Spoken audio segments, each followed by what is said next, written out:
الرغوه اللي انت حطيتيها اهي تكون جاهزه معايا.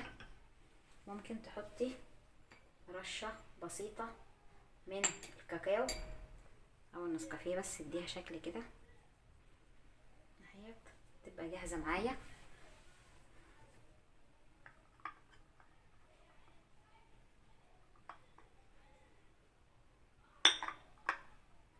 يا ريت لو عجبكم فيديو النهارده ما تنسوش تدعمونا بالاشتراك في القناه وتفعيل زر الجرس عشان يوصلكم كل جديد. لمزيد من الفيديوهات نشوفكم في فيديو جديد، والسلام عليكم ورحمه الله وبركاته.